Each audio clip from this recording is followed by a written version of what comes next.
మన ప్రభువైన యేసుక్రీస్తు పేరట కూడిన బిడ్డలందరికీ కూడా వందనాలండి. ఈ సమయంలో ప్రార్థన చేసుకుందాం. మహాపరిశుద్ధుడైన మహాగణుడైన పరలోకపు తండ్రి, మీ పరిశుద్ధ నామానికే స్తుతులు స్తోత్రాలయ్యా.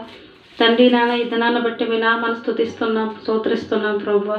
యేసయ్యా నాయన తండ్రి, ఇదిగో భయంకరమైన దుర్దినాల్లో మేము ఉన్నాం ప్రభువా.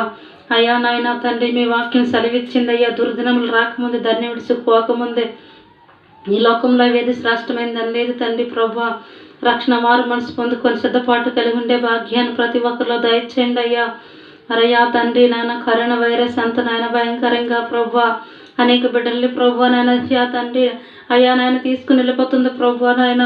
అయ్యా తండ్రి, ఆ వైరస్ని స్నామంలో తొలగించండి ప్రభువా. ప్రతి బిడ్డలకి స్వస్థత దయచేయండి యేసయ్య నామంలో. అయ్యా మీరు జ్ఞాపకం చేసుకోండి ప్రభు. అయ్యా తండ్రి, మా దేశాన్ని స్వస్థపరచండి అయ్యా, మా దేశాన్ని అయ్యా మా రాష్ట్రాన్ని స్వస్థపరచండి ప్రభు. అయ్యా ప్రతి బిడ్డలో తండ్రి అయ్యా దాని బారిన పడకంట తండ్రి, వారందరికీ మీ సలహాన్ని, మీ కాపుతారు, మీ భద్రత యేసయ్య నామంలో దయచేయమని తండ్రి నజరుడైన యేసుక్రీస్తు పరిశుద్ధ నామములు బట్టి ఈ చిన్నపాటి ప్రార్థన అడిగి వేడుకొని పొందుకొని ఉన్నాము నా పరలోకపు తండ్రి, ఆమేన్. ప్రేమైన దేవుడు బిడ్డలారా, మరి ఈ సమయంలో వాక్యాన్ని చదువుకొని మనం వాక్యాన్ని జానిద్దాం. మరి దేవుడు హృదయంలో ఉంచి వాక్య సందేశం, లోతైన హృదయం కలిగిన వారు ఎలాగుంటారు, లోతైన యొక్క ప్రార్థనా జీవితం కలిగిన వారు ఎలాగుంటారు అనే వాక్య సందేశంతో మనం ఈ సమయంలో మాట్లాడుకుందాం. మరి పరిశుద్ధ గ్రంథము లోక సువార్త 5వ అధ్యాయము 3వ వచనంలో మనం చదువుకున్నట్లయితే, ఆయన ఆ దోణిలో సీమోనుదైన ఒక దోణి ఎక్కి దరి నుండి కొంచెము త్రోయమని అతన్ని అడిగిరి. అడిగి కూర్చుండి దోణిలో నుండి జన సమూహమునకు బోధించుండును. ఆయన బోధించుట చాలించిన తర్వాత, నీవు దోణిను లోతునికి నడిపించి చేపలు పట్టుటకు నీ వలలు వేయండను సీమోనుతో చెప్పగా, సీమోను ఏలినవాడ, రాత్రంతయు మేము ప్రయాసపడుతుమి, కానీ మాకేమీ దొరకలేదు. అయినను నీ మాట చొప్పున వల వేయదమని ఆయనతో చెప్పును. మరి ఇక్కడ ప్రేమని సహోదరి సహోదరులారా, ఇక్కడ మనం చదవబడుతున్న వాక్యలేఖనం ఏం సెలవిస్తుందంటే, అక్కడ యేసయ్య పేతురుని దర్శించడానికి పేతురు దగ్గరికి వెళ్ళినప్పుడు యేసయ్య యొక్క హృదయ ఆలోచన వేరుగా ఉంది.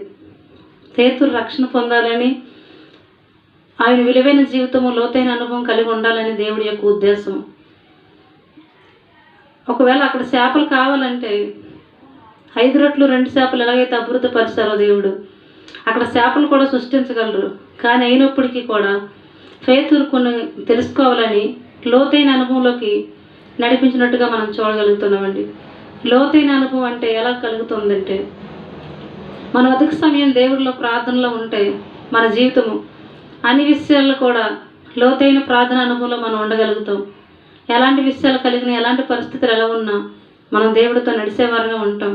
ఎప్పుడైతే పేతురు, అయ్యా రాత్రంతా కష్టపడ్డామయ్యా, రాత్రంతా శ్రమపడ్డానయ్యా, కానీ ఏమీ దొరకలేదు, అయినను నీ మాట చొప్పునే చేస్తామని చెప్పి వారు వల వేసి విస్తారమైన చేపలు పట్టినట్టుగా మనం చూడగలుగుతున్నాం. మరి పరిశుద్ధ గ్రంథంలో ఆ వ్యక్తి దేవుడి వైపు మళ్ళాలని దేవుడే అక్కడ సూచన క్రియ చేసినట్టుగా మనం చూడగలుగుతున్నామండి. లోతులో ఎందుకు చేపలు దొరికేంత లోతులోనే ఉంటాయా? లోతు లేకపోతే లేవన్నదే కాదు.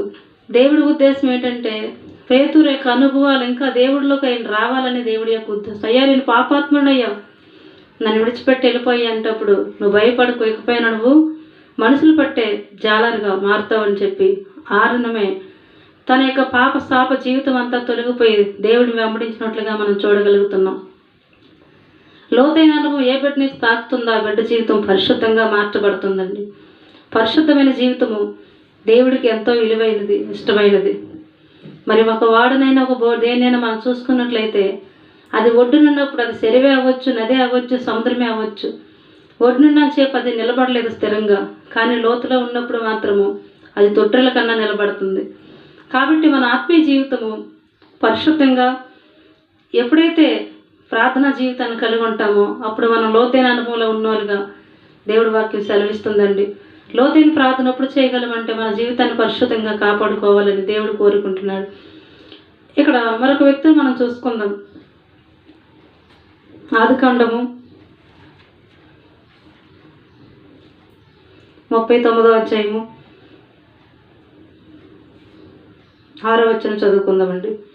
అతడు తన కలిగినంతయు యోసేపు తన చేతికి అప్పగించెను. తాను ఆహారం తినుడు తప్ప తనకేమి ఉన్నదో ఏమి లేదో విచారించేవాడు కాడు. యోసేపు రూపవతుడును సుందరుడై ఉండెను. అటు తర్వాత అతని యజమాని భార్య యోసేపు మీద కన్ను వేసి తనతో శయించమని చెప్పును. అయితే అతడు ఒప్పక, నా యజమానుడు తనకు కలిగినదంతయు నా చేతికి అప్పగించను కదా, నా వశములో తన ఇంట్లోనే ఏమున్నదో అతడు అడుగుడు. ఈ ఇంట్లో నాకంటే పైవాడు ఎవడు లేడు. నీవు అతను భార్యవైనందున నిన్ను తప్ప మరి దేనిని నాకు అప్పగింపకుండలేదు. కాబట్టి నేను ఎట్లా ఇంత గొప్ప దుష్కార్యం చేసి దేవునికి విరోధముగా పాపము కట్టుకుంటునని తన యజమాని భార్యతో అనెను. హల్లెలూయా. ఇక్కడ యోసేపు జీవితాన్ని మనం చూసుకున్నట్లయితే అతని జీవిత విధానం ఏంటి? అసలు అతను కలిగి ఉన్నది పరిశుద్ధత. పరిశుద్ధత అనేది చాలా ప్రాముఖ్యమైనది. దేవుడు అన్నారు, పరిశుద్ధత లేకుండా ఎవరు కూడా ఇన్ని చూడలేరు అన్నారు. పరిశుద్ధమైన జీవితం కలిగిన వారు లోతైన ప్రార్థనానుభవంలో ఉండగలరండి. యోసేపు జీవితం పరిశుద్ధంగా కాపాడుకున్నారు, లోతైన అనుభవం కలిగి ఉన్నాడు. అక్కడ ఎదురైన పాపాన్ని కూడా ఎదిరించుకొని అక్కడ పరిస్థితుల నుంచి పారిపోగలిగాడు అంటే పరిశుద్ధమైన తన జీవితము, లోతైన ప్రార్థన అనుభవం ద్వారా తనకు కలిగింది. చాలామంది మేము ప్రార్థన చేస్తూ ఉంటారు కానీ పరిశుద్ధత అనుసరించరు. దేవుడు అన్నారు, పరిశుద్ధత ఎవరైతే పరిశుద్ధంగా ఉండరాలన్నా వారు కాదని అన్నారు. మరి లోతైన ప్రార్థన అనుభవం ద్వారా మనలో పరిశుద్ధత ఏర్పడుతుందండి. ఆ పరిశుద్ధత అనేది మనం కడవరకు కూడా కాపాడుకోవాలి. లోతైన ప్రార్థనా జీవితంలో కలిగి ఉండేవారు ఆ విషయాల్ని కాపాడుకోగలుగుతారు. యోసేపు శ్రమలు వచ్చాయి. 13 ఏళ్ళు విడవబడ్డాడు. 17 సంవత్సరాల వయసు అప్పుడు బానిసగా అమ్మబడి 30 సంవత్సరం వయసు వచ్చే వరకు కూడా ఎంత వేదన చెందాడు, ఎంత బాధ అనిపించాడు. కీర్తన గ్రంథంలో ఉంది కదా, తన కొరకు అతన్ని గాయపరిచారు, సంఖ్యలతో వేధించారు, అతన్ని చిత్రహింసలు పెట్టారని ఉంది. అలాంటి పరిస్థితుల్లో కూడా లోతైన ప్రార్థనా జీవితం కలిగి ఉన్న వ్యక్తి కాబట్టి పరిశుద్ధంగా కాపాడుకోగలిగాడు. ఆ దేశానికి ఒక ఉన్నత అధికారిగా మార్చబడ్డాడండి. తన జీవితం అంత విధంగా ఇంకెలా మారింది అంటే తను కాపాడుకున్న పరిశుద్ధ జీవితము లోతైన ప్రార్థనా అనుభవంలోకి తనను తీసుకుని వెళ్ళింది.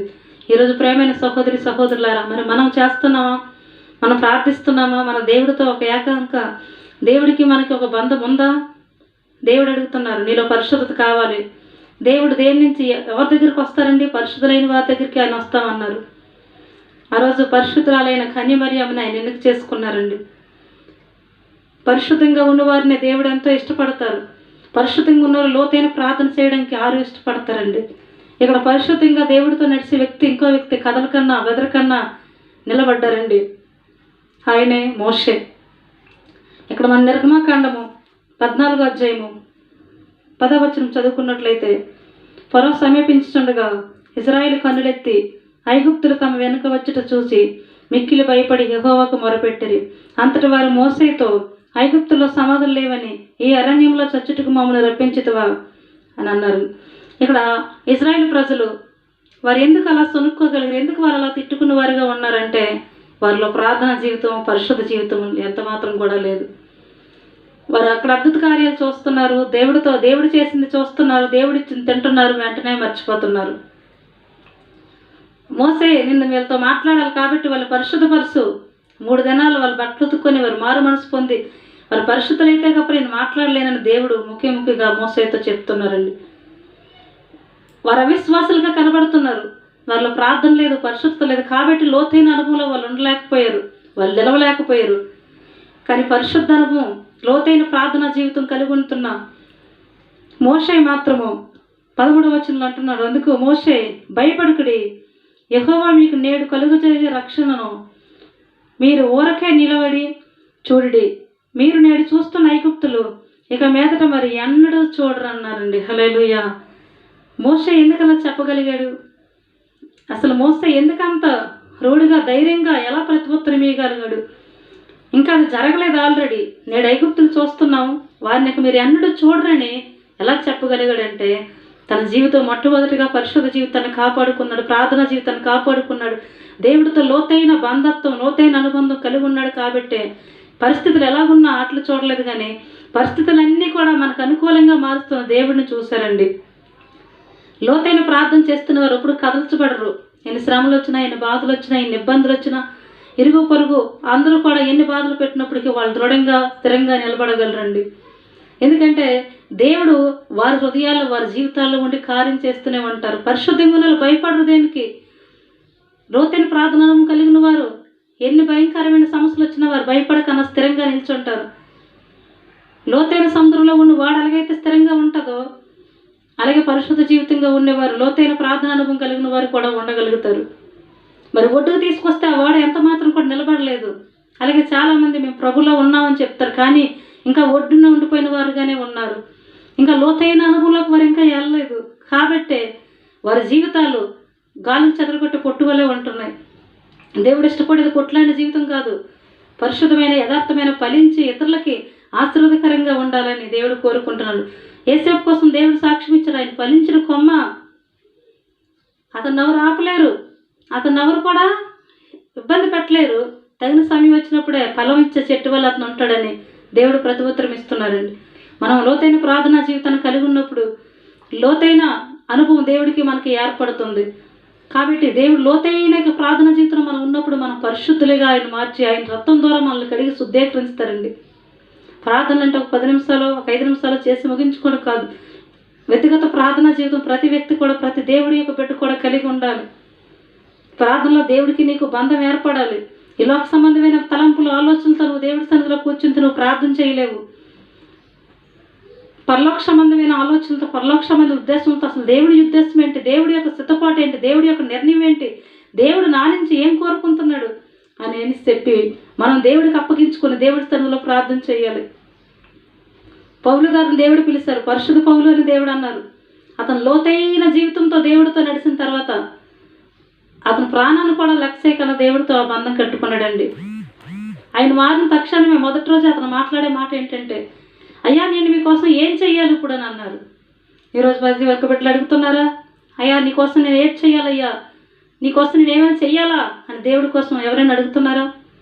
నాకు అది చెయ్యండి, ఇది చెయ్యండి అని అడిగేవారుగా కాక, అయ్యా మీకోసం నేనేం చెయ్యాలని అడిగేవారుగా ఉండాలని దేవుడు కోరుకుంటున్నారండి. ఇంకో వ్యక్తిని యోబు జీవితం ఎలాంటిది? అతను కోటేశ్వరుడు అని, యూజు దేశం యోబు అనే ఒక మనుషుడుండనని, నీతిమంతుడు, న్యాయమంతుడు, పరిశుద్ధుడు, చెడుతనాన్ని అసహించుకునేవాడు, ఒక ఉన్నత స్థాయిలో ఉండే వ్యక్తి. అలాంటి వ్యక్తి తన జీవితం ఎలాగ ఏర్పడింది? అరుణోదయం లేచి తన బిడ్డల నిమిత్తము, తన 7 కొడుకులు 3 కూతురు నిమిత్తము దహన బలులు, సమాధాన బలులు అర్పిస్తూ దేవుడితో నడిచే వ్యక్తిగా మనకు కనబడుతున్నారు. తన జీవితం ఒక ప్రాముఖ్యమైన జీవితంగా ఉంది.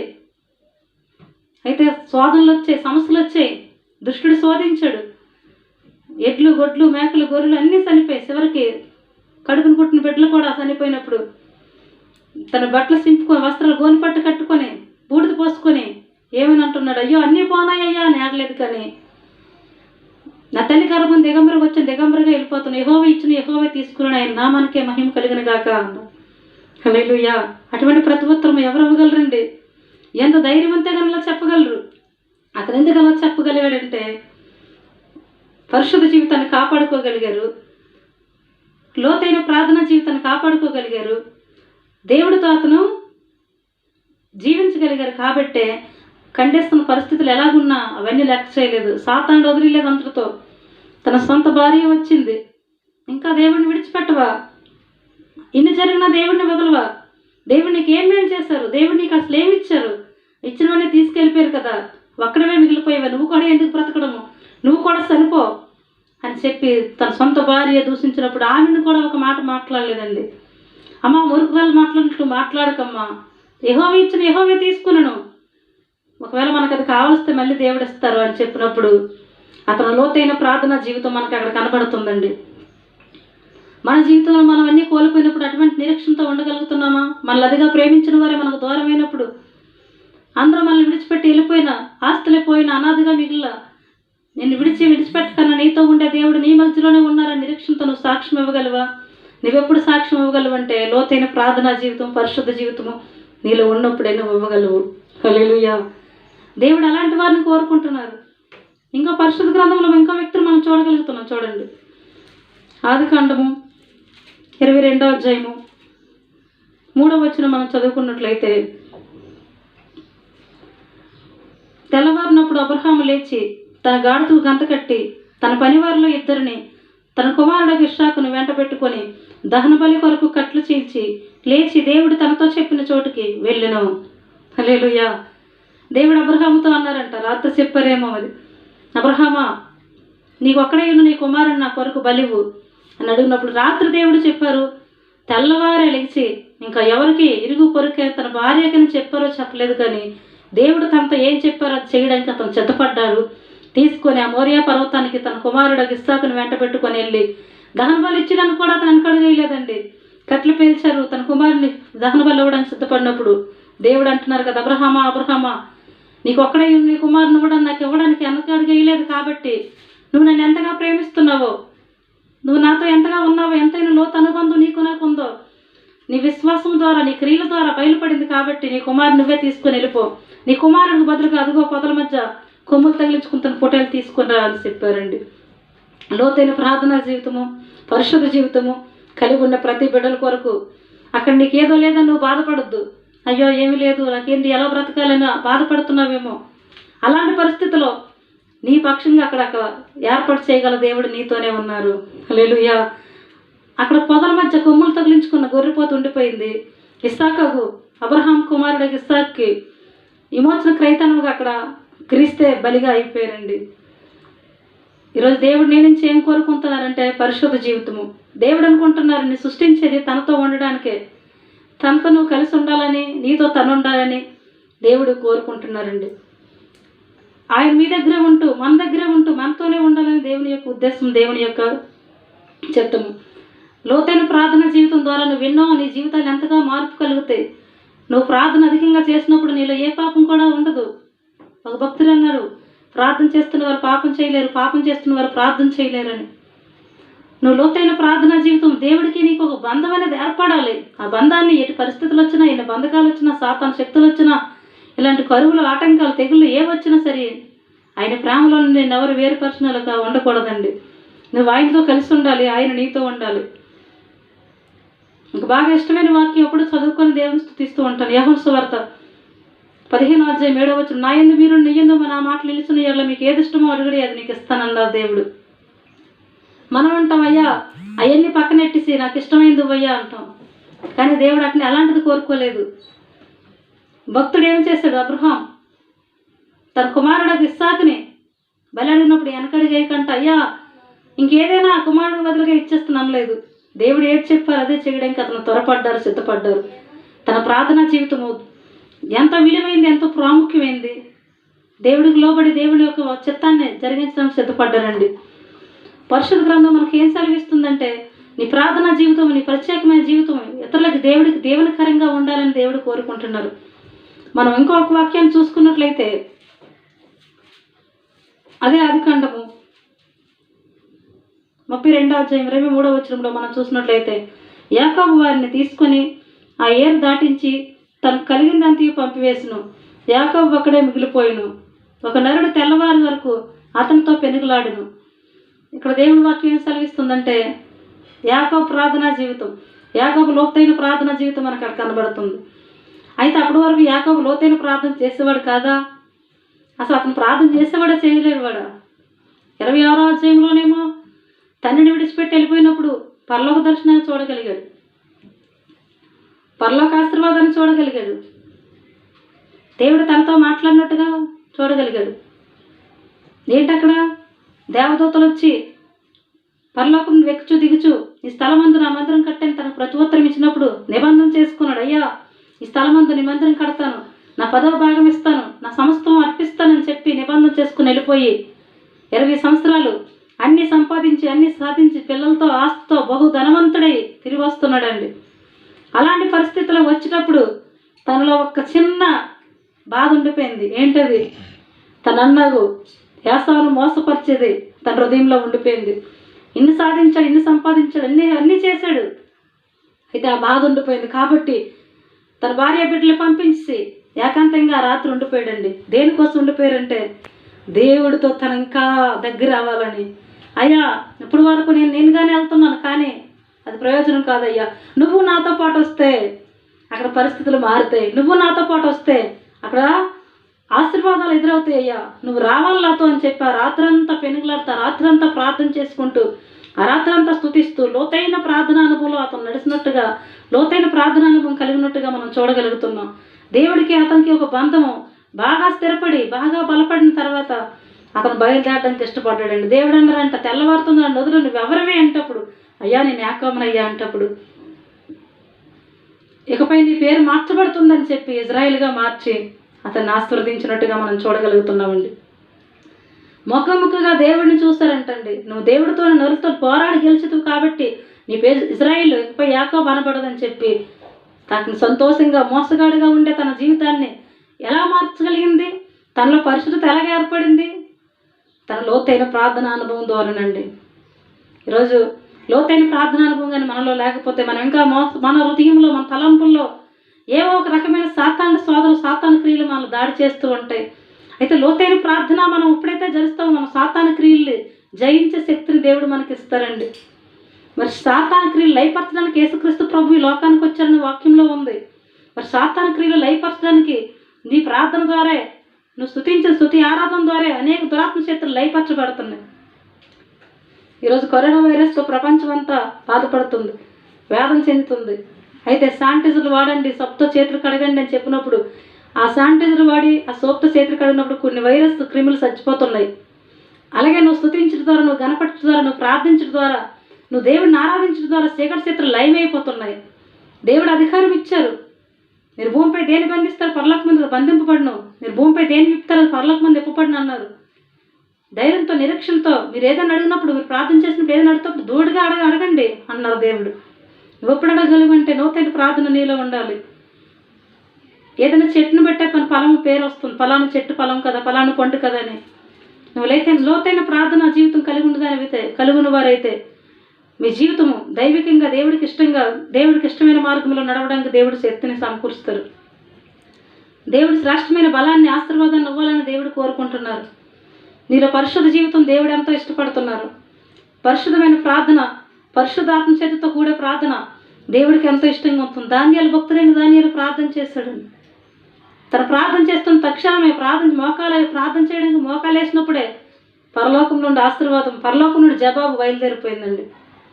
నువ్వు ప్రార్థనలో కనిపెట్టే వ్యక్తువు కావాలి. ప్రార్థన చేసుకున్నప్పుడు ఇసుక్కునే వారిగా ఉండొద్దు. అయ్యో ప్రార్థనకి వెళ్ళాలా, అయ్యో దేవుని స్తుతించాలా, దేవుని కనపరచాలా, మాకు సమయం లేదు అని అన్నవారుగా ఉండకూడదు.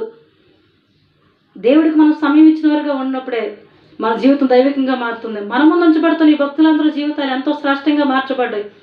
నేటికి పేతురు, చేపలు పెట్టే జాలర్లు, పామర్లుగా ఉన్న వాళ్ళు ప్రపంచాలు తలకిందలు చేసేవారని ఆ రోజుల్లో రాజులు అలా చూసి ఆశ్చర్యపోయినట్టుగా కనిపిస్తుందండి. అబ్రహాము ఒంటిగా వచ్చాడు, విస్తారమైన జనంగా మార్చబడి దేవుని ఆశీర్వాదం పొందాడు. మరి ఏసేపు ఒంటరిగానే వెళ్ళాడు ఐగుప్తు దేశానికి. ఒక జాబ్ కోసం వెళ్ళలేదు, ఒక అధికారిగా వెళ్ళలేదు, ఒక బానిసగా నీచమైన స్థితిలో అక్కడికి వెళ్ళగలిగాడు. అతను కాపాడుకుంటున్న పరిశుద్ధ జీవితము, అతను చేస్తున్న ప్రార్థన, లోతైన ప్రార్థన ద్వారా అతని జీవితము, విశ్వాస జీవితం స్థిరపడి బలపడి ఆ దేశాన్ని పరిపాలించే ఒక ఉన్నత అధికారిగా దేవుడు అతన్ని అక్కడ ఎన్నుకున్నారు. యాకోబు సంస్థ ఎన్నో సంపాదించాడు, ఎన్నో సాధించాడు, కానీ చివరికి ఒంటరిగానే మిగిలిపోయాడండి. అందరినీ పంపేశాడు, కానీ ధైర్యం సాలేదు అన్న దగ్గరికి వెళ్ళాలంటే. ఎందుకు? తనలో ఇంకా లోతైన అనుభవం కావాలని, ఇంకా లోతైన జీవితంలో ఉండాలని దేవుడు కోరుకుంటున్నాడు. రాత్రంతా నిద్రపోలేదండి, ప్రార్థన చేశాడు, స్తుతించాడు. కుటుంబంలో సమస్యల పరిస్థితులు ఏమంటున్నా ప్రార్థన చేయడానికి నువ్వు మోకాలు వేసినప్పుడు ఆయన జీవితము దైవికంగా మార్చబడుతుంది. సమస్యల బాధలన్నీ కూడా తొలగించడానికి దేవుడు ప్రతి ఉత్తరం ఇవ్వగలరు. వెంటనే యాకోబుని బలపరిచి, పేరు మార్చి, బ్రతుకు మార్చి, ఇప్పుడు వెళ్ళు నీ అన్నయ్య దగ్గరికి అన్నావు. ఇంకా భయంతో వెళ్ళాడు. దగ్గరికి వెళ్ళి 7 మార్లు వంగారు. అన్నయ్య అంటున్నాడు, తమ్ముడు నేనేం చేయనురా, నేను కనిపించావంతే చాలు అని చెప్పి తను అద్దుకున్నాడు. పంపించిన కానుక కూడా అతను తీసుకోలేదు. నాకే దేవుడు బోల్డ్ అంత ఇచ్చారు, నువ్వే ఉంచుకో, నువ్వు వచ్చావు అంతే చాలులా. కానీ అలా అన్న కోపాన్ని అనిసి వాళ్ళన్నీ యొక్క స్వభావాన్ని మార్చి తనకిష్టుడిగా, శత్రువుని సైతం మిత్రుగా చేసి మెడ మీద పడి ముద్దు పెట్టుకొని ఎంతో ప్రేమించాడంట యాసవు తన తమ్ముడైన యాకోబుని. ప్రేమైన దేవుడి బిడ్డలారా, ఈరోజు మనకి పరిస్థితులు ఎలా ఉన్నా, భయంకరంగా ఉన్నా, కష్టంగా ఉన్నా, నువ్వు దేవుడిని మహింపరిచి, దేవుడిని కనపరిచి, దేవుడిని స్తుతించి పరిశుద్ధ జీవితము, ప్రార్థనా జీవితము, లోతైన ప్రార్థనలో కేవలం ఏదో చేస్తాము వెళ్ళిపోవలేదు సరిపోద్దు కాదు. నువ్వు ప్రార్థనలో కనిపెట్టు దేవుడితో. దేవుడు ఇచ్చే వరకు కనిపెట్టు. దేవుడు అన్నారు, అడగండి ఇస్తానన్నారు, వెతకండి దొరుకుతా, తట్టండి తలుపు తీస్తానన్నారు, వెతుకుడి మీకు దొరుకునన్నారు. మనం అడుగుదాం, మనకు జరిగే వరకు, అయ్యే వరకు, దేవా మాకు ఇవ్వండి, తండ్రి సహాయం చెయ్యండి అని ప్రార్థనలో మనం అడిగినట్లయితే దేవుడు ఏ ఒక్కరికి తక్కువ చేయరు. అడిగిన వారందరికీ పరిశుద్ధాత్మను ధారాళంగా ఇస్తామన్నారు. మరి దేవుడు మనందరికీ కూడా ఇవ్వబోతున్నారు. దేవుడు మనందరికీ కూడా ఇస్తారని నమ్మికతో పరిశుద్ధ జీవితాన్ని కాపాడుకొని భక్తుల జీవితంలో ఇన్ని కార్యాలు చేశారు కదయ్యా, మరి మా జీవితంలో కూడా మీరు చెయ్యండి తండ్రి అనే నిరీక్షణతో దేవుడిని మనం అడిగినట్లయితే దేవుడు వెంటనే మన పట్ల కార్యం చేసి మేలుతో తృప్తిపరిచి మన హృదయాలు సంతోషకరంగా దేవునికరంగా ఉంచుతారండి. మరి 3 విషయాలు గుర్తుంచుకోవాలి. 1, మన జీవితం పరిశుద్ధంగా కాపాడుకోవాలి. యేసే పరిశుద్ధంగా కాపాడుకున్నాడు. ఒక దేశాన్ని పరిపాలించే ప్రధానమంత్రి స్థాయిలో ఉంచారు. ప్రార్థన జీవితంలో గడుపుతున్న యాకోబు బ్రతుకు మారి, జీవితం మారి, పేరు మారి, పరిస్థితులన్నీ మారిపోయి లోతైన ప్రార్థన చేస్తున్న వారిని, లోతైన ప్రార్థనతో దేవుడితో కలిసిన వారిని దేవుడు ఏ రోజు కూడా విడిచిపెట్టరు. నీ చేయి పట్టుకొని లేవలెత్తి బలపరుస్తారు. పేతురు, ఒక పాముగా పిలువబడుతున్న పేతురు, ప్రపంచాన్ని తలకింద చేసే వ్యక్తిగా దేవుడు అతన్ని ఎలా మార్చుకున్నారంటే దేవుడు చెప్పిన మాటకు లోబడి లోతులోకి తీసుకెళ్ళి వల వేసి విస్తారమైన చేపలు పట్టినట్టుగా మనం చూడగలుగుతున్నాం. పేతురు, నీ మీద నాకు సంఘాన్ని స్థిరపడుతున్నావు, బలం తెచ్చుకుని నడుము కట్టుకొని నిలబడు అన్నారు. మరి లోతైన ప్రార్థన చేస్తున్న వారు ఎన్ని పరిస్థితులు ఎలాగున్నా బెదిరిపోరు, చెదిరిపోరు, స్థిరులుగా నిలబడి దేవుడిని మహింపరుస్తున్నారండి. దేవుడు కొద్ది మాటలు దీవించి ఆస్వాదించిన గాక. తల వంచినట్లయితే స్తుతి ఆరాధన చేసుకుందాం.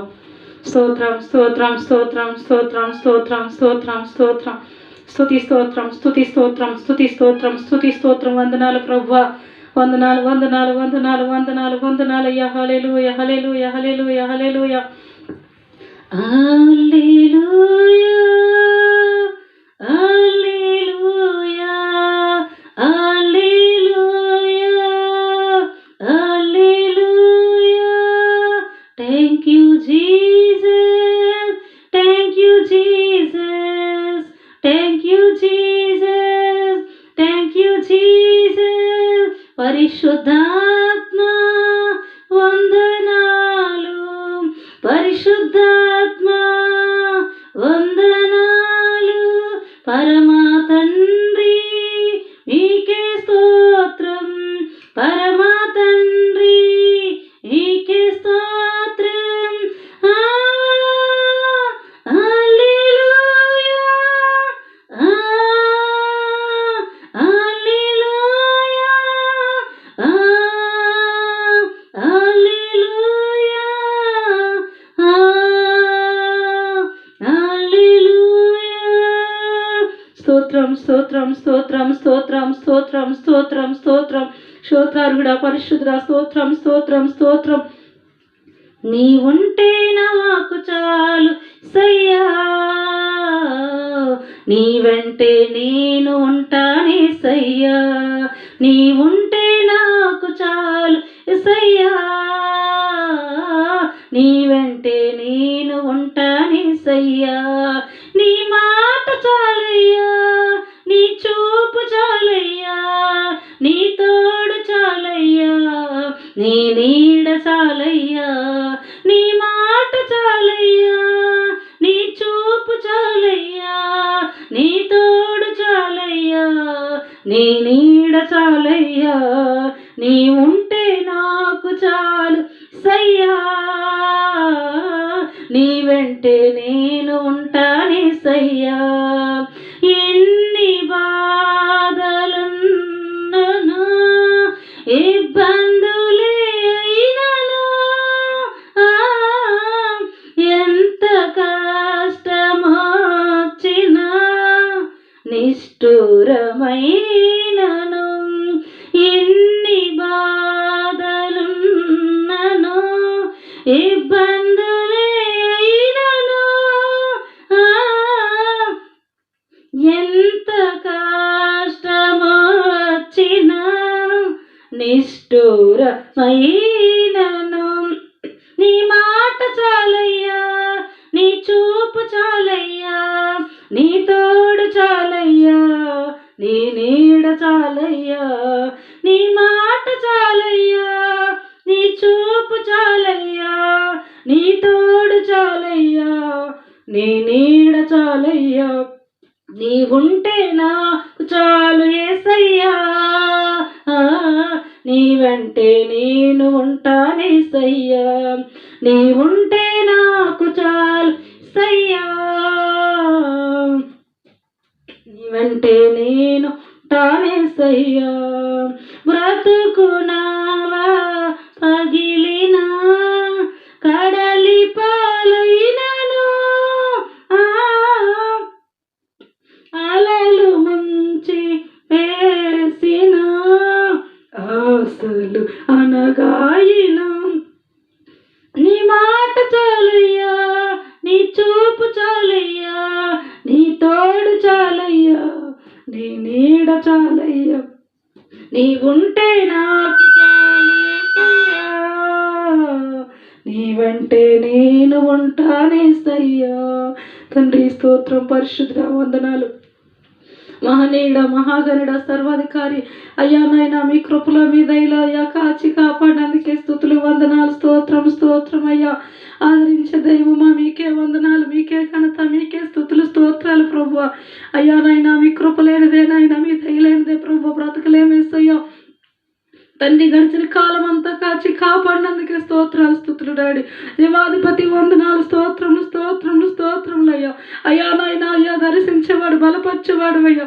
అయ్యా అందరూ విడిసిన ఎడవలేని దేవుడు మీరే ప్రభు నాయన. అయ్యా మీ కృపకు మించిన మరి ఇంకేది లేదు నాయన తండ్రి. స్తోత్రాలు వందనాలు, స్తోత్రం స్తోత్రం స్తోత్రం స్తోత్రం అయ్యా. దేవా దర్శించండి, దేవా మార్చండి, దేవా ప్రతి బిడ్డలు కూడా అయ్యా మీ కృపలో ఎదిగే భాగ్యాన్ని అనుగ్రహించండి ఆయన తండ్రి. ఆస్తులన్నీ పోయినా అనాదిగా మిగిలిన ఆత్ములే విడనాడిన ఆరోగ్యం క్షీణించిన, ఆస్తులన్నీ పోయినా అనాదిగా మిగిలిన ఆత్ములే విడనాడిన ఆరోగ్యం క్షీణించిన, నీ మాట చాలయ్యా, నీ చూపు చాలయ్యా, నీ తోడు చాలయ్యా, నీ నీడ చాలయ్యా, నీ ఉంటే నాకు చాలు సయ్యా, నీ వెంటే నేను ఉంటానేసయ్యా. నీకు ఇలలో ఏదియు లేదు అసాధ్యము, నీవు కృపలో నాకేదియు కాదిల సమానము, నీకు ఇలలో ఏదియు లేదు అసాధ్యము, నీదు కృపలో నాకేదియు కాదిల సమానము. నీ మాట చాలయ్యా, నీ చూపు చాలయ్యా, నీ తోడు చాలయ్యా, నీ నీడ చాలయ్యా, నీ మాట చాలయ్యా, నీ చూపు చాలయ్యా, నీ తోడు చాలయ్యా, నీ నీడ చాలయ్యా, నీ ఉంటే నాకు చాలు యేసయ్యా, నీ వెంటే నేను ఉంటానేసయ్యా, నీ ఉంటే నాకు చాలు యేసయ్యా, నీ వెంటే నేను ఉంటానేసయ్యా. నీ మాట చాలయ్యా, నీ చూపు చాలయ్యా, నీ తోడు చాలయ్యా, నీ నీడ చాలయ్యా, నీ మాట చాలయ్యా, నీ చూపు చాలయ్యా, నీ తోడు చాలయ్యా, నీ నీడ చాలయ్యా, నీ మాట చాలయ్యా, నీ చూపు చాలయ్యా, నీ తోడు చాలయ్యా, నీ నీడ చాలయ్యా, నీ మాట చాలయ్యా, నీ చూపు చాలయ్యా, నీ తోడు చాలయ్యా, నీ నీడ చాలయ్యా. తండ్రి స్తోత్రం. స్తోత్రములు. పరిశుద్ధ జీవాధిపతి అయిన దేవరికి నలిగే హృదయాన్ని మీరు ఆలస్యం చేసే దేవుడు కాదయ్యా. నైవేద్యాల దహన వల్ల మానించి కోరలేదు ప్రభు. అయ్యా నాయన మీ కృపలో, అయ్యా మీ దయలో తండ్రి ఎంతకాలం కాచి కాపాడి నడిపించి బలమిచ్చి శక్తి ఇచ్చి ఆరోగ్యం ఇచ్చి ఆయుస్ ఇచ్చి ఇంతగానో ప్రభు మీరు స్తుతించడానికి ఒక పాత్రగా ఆయుధాలుగా నిలబెట్టుకునే విధాన్ని బట్టి స్తుతులు స్తోత్రాలు చెల్లించుకుంటున్నామయ్యా. ఇదిగో ప్రభు నీ స్తుతి ఆరాధన మీ పాస్తనం చేసుకుని మీ ఆశీర్వాదంతో నింపడిన ఆయన ఎత్తబడుతున్న వాక్యము హృదయాలు నీరుకట్టి ఫలింపు చేస్తారని యేసయ్య నామములు పెట్టి అడిగి వేడుకొని పొందుకొని ఉన్నాం పరమ తండ్రి. ఆమేన్. పరలోకమందున్న మా తండ్రి, మీ నామం పరిశుద్ధపరచబడును గాక, మీ రాజ్యం వచ్చును గాక, మీ చిత్తం పరలోకమందు నెరవేరుతున్న ప్రకారం భూమి మీద నెరవేరును గాక. నేడు అనుదిన ఆహారం మాకు దయచేయము. మా రుణస్తులను మేము క్షమించిన ప్రకారం మా రుణము క్షమించము. మమ్మల్ని శోధనలను తేక కీడులో నుండి తప్పించము. ఎందుచేతనగా రాజ్యము బలము మహిమ నిరంతరము మీదై ఉండును గాక. ఆమేన్. ప్రభు యేసు రక్తమునకు జయము, అపవాది క్రియలకు లయము. ప్రభు యేసు రక్తమునకు జయము, అపవాది క్రియలకు లయము. ప్రభు యేసు రక్తమునకు సంపూర్ణ విజయము, అపవాది క్రియలకు అనంత నాశనము. Praise the lord.